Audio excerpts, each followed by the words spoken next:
Hey guys, what's up? Green Machine Sam back with another video, and today we have a 2K20 roster update. What you guys have probably been waiting for, if you guys are on my channel, you guys have probably been waiting for this more than probably anything else. I mean, Madden 21 has been a pretty big successful thing on my channel, but this is probably what you guys are waiting for. So these are most up-to-date rosters right now for myself.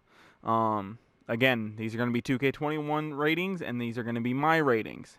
Now, the my ratings don't completely match because some people do have different badges and stuff, and badges have changed in between years, so not everything's going to be 100%. I still need to go through, get a lot of the two-way guys on teams, as well as just fix free agency a little bit. I did have free agency where all free agency players were basically 70s. I want to bump that down. And I also want to start expanding the roster a little bit more, which means that I want to make it to where even the bottom tier guys on NBA teams are more like 65 overalls and like 60s compared to them being low 70s, high 60s. It'll just make your superstars better. Team with injuries, if you're facing a team with injuries, then you're going to be able to score easier. You're going to be able to play defense better defense, easier defense. You aren't going to have to, keep your superstars in as long.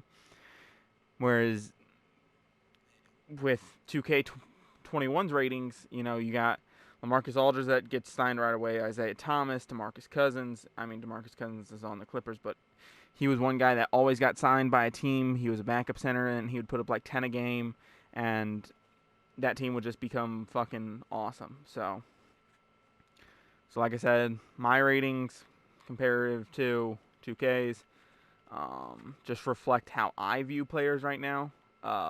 Most of these guys do have injuries included, which is basically, the main ones being like Kemba, Klay Thompson, who's another big injury. Oh, I'm about to fucking sneeze. Sorry if you heard that. Jamal Murray's down to an 83. I'd have him at like an 87. Kyrie, he's just been injured 3 years in a row. I can't continue to put him above a 90 when he's not consistently there.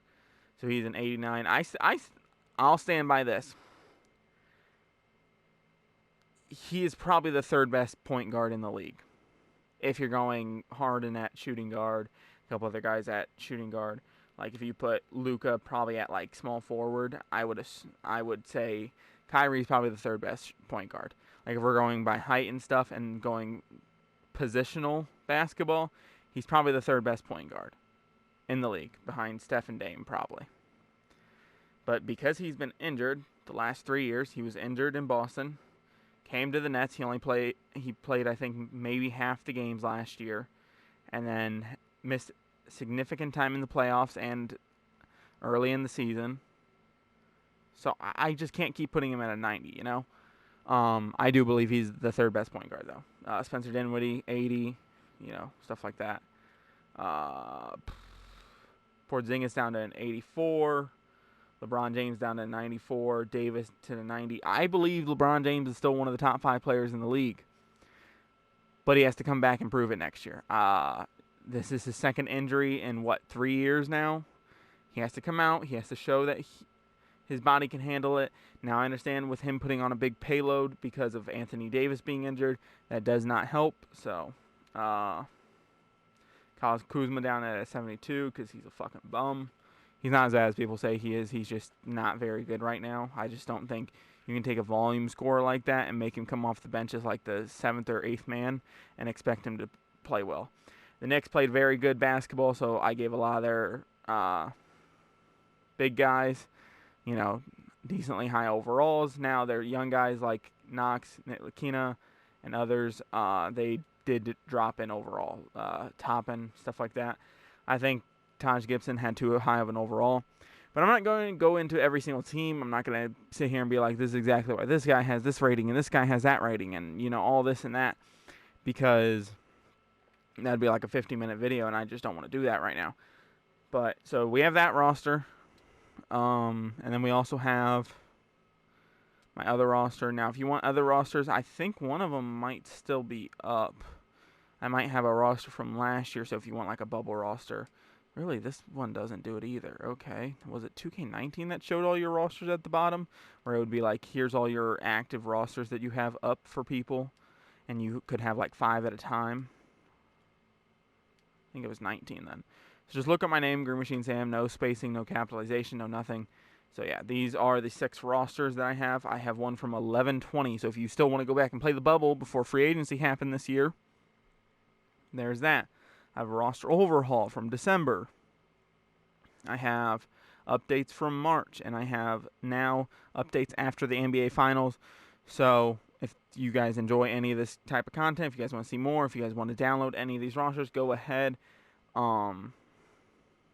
They're all, most of them are going to be 2K21's and 2K20's ratings, but this one will be my ratings. So if you don't like that, you don't have to download it. You guys can download the other one. You guys can download any of these other 5 rosters.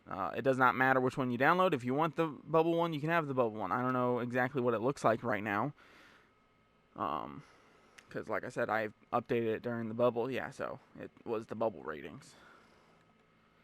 Yeah, because this was when Trae Young like kind of went off and stuff, and it was a little bit different of a league. I would just like to say that. I don't remember if these are 2K's ratings or not, or if they were mine.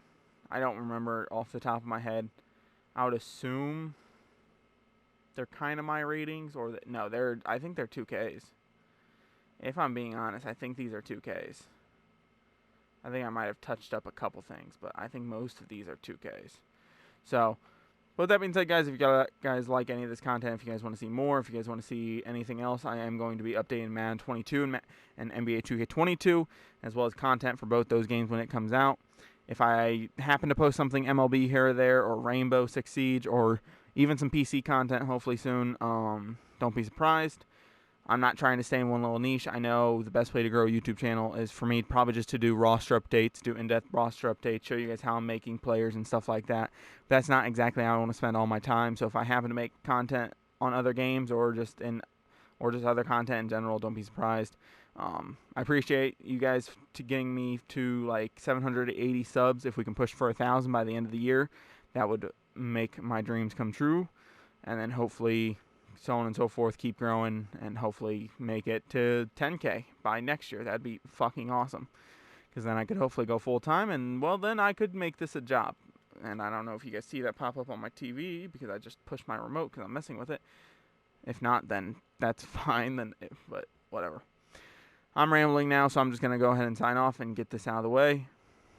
Subscribe if you guys are new here, and if you guys want to see more content like this. But I'm out. Peace.